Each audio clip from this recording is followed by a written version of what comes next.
کہ آج میرے پوتے محمد عربی کی ولادت ہوئی ہے، اس کی ولادت کی خوشی میں کعبہ گرا نہیں ہے بلکہ کعبہ سجدے میں جھک گیا تھا۔ اسی لیے تو سرکار اعلیٰ حضرت فاضل بریلوی ارشاد فرماتے ہیں، ہادی اور شہنشاہ کا روزہ دیکھو، ہادی اور شہنشاہ کا روزہ دیکھو، کعبہ کو دیکھ چکے ہو، کعبے کا کعبہ دیکھو۔ حضرات محترم،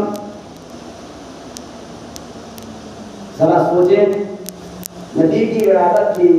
خوشی کعبہ کو بھی ہو جا رہی ہے، گرا نہیں تھا وہ تعظیم کے لیے، جسے سید الانبیاء ہے، نبیوں کے سردار،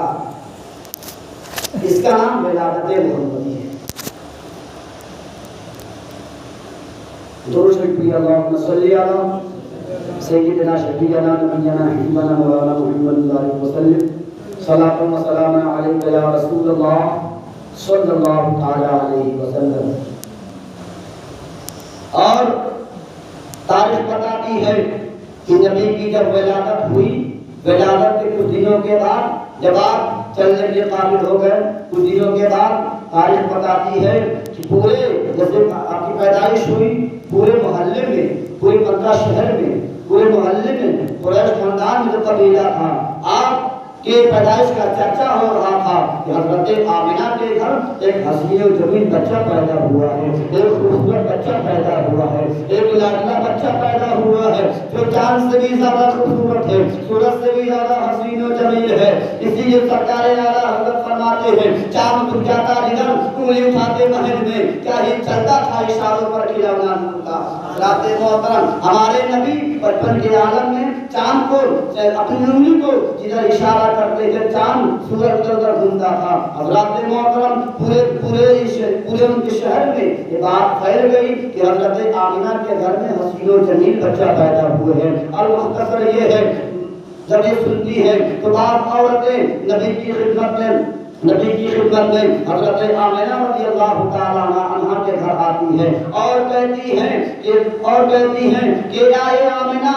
میں نے سنا ہے کہ تمہارا جو بچہ پیدا ہوا ہے بہت ہی خوبصورت ہے، بہت ہی حسین و جمیل ہے، چاند سے بھی زیادہ حسین و جمیل ہے، سورج سے بھی زیادہ لائٹ والا ہے، اس کی چہرے چمک رہے ہیں۔ میں اس لیے آئی ہوں کہ میرا بچہ ایک بیمار ہے، بیمار دوا سے بھی ٹھیک نہیں ہو رہی ہے، میں اس لیے آئی ہوں کہ ہو سکتا ہے تم دعا کر دو، تم خوش نصیب ہو کہ تمہارے گھر میں یہ حسین و جمیل بچہ آیا ہوا ہے، تم دعا کر دو گی تو میرا بچہ شفا یاب ہو جائے گا، میرا بچہ تندرست ہو جائے گا۔ تو حضرت آمنہ رضی اللہ تعالیٰ عنہا دعا فرما دیتی ہے کہ جیسے ہی ایک وقت ایسا آیا کہ ایک گاؤں کے عورت کا بچہ شدید بیمار ہو گیا، بیمار ہونے کے بعد یہ گاؤں میں بات پھیل چکی تھی کہ حضرت آمنہ کے گھر ایک بچہ پیدا ہوا ہے جو حسین و جمیل ہے، اور اس کو اتنا حسین و جمیل ہے کہ اس کی امی دم کر دیتی ہے تو شفا یاب ہو جاتا ہے،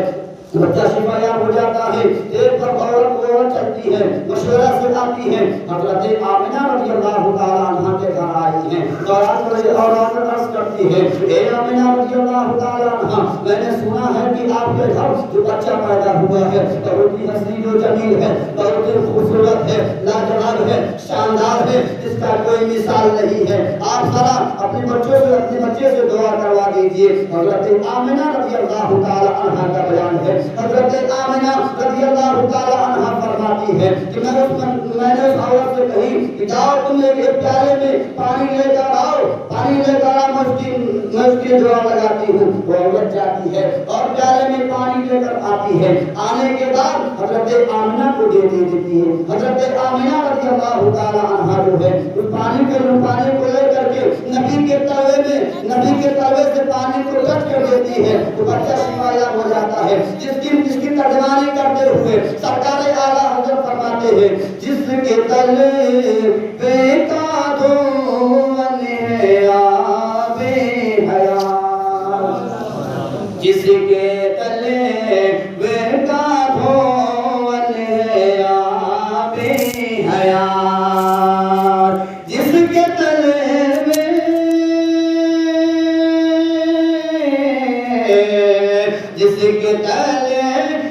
کا دھون ہے آب حیات، ہے وہ جان مسیحا ہمارا نبی ہے، وہ جان مسیحا ہمارا نبی۔ حضرات محترم، یہ ہے ولادت محمدی۔ اور آخری مرحلہ ہے بس المختصر میں چند منٹ میں میں بعثت محمدی کی تشریح کرتا ہوں، اس کے بعد میں رخصت ہو جاؤں گا، اس لیے کہ علماء کرام تشریف لا چکے ہیں، اس لیے میں نے لمبی چوڑی کر دی، ہم جو نہیں آئے تھے المختصر میں سماعت کریں۔ بعثت محمدی اس کا مطلب کیا ہے؟ بعثت محمدی کا مطلب کیا ہے؟ یہ جو ولادت محمدی تھی، بعثت محمدی کا مطلب یہ ہے کہ جب نبی کریم صلی اللہ تعالی علیہ وسلم 40 سال آپ کی عمر شریف ہوئی تو آپ کو نبی ہونے کا اعلان کرنے کا حکم آیا، یعنی جب آپ کی عمر شریف 40 سال کی ہوئی تو اللہ تبارک و تعالی نے جبریل علیہ السلام کو پہلی وحی سورہ اقرا لے کر کے نبی کو بھیجا، نبی کے پاس اللہ تبارک و تعالی نے بھیجا۔ حقیقت میں ہمارے نبی پیدائشی نبی ہیں، لیکن 40 سال کے بعد آپ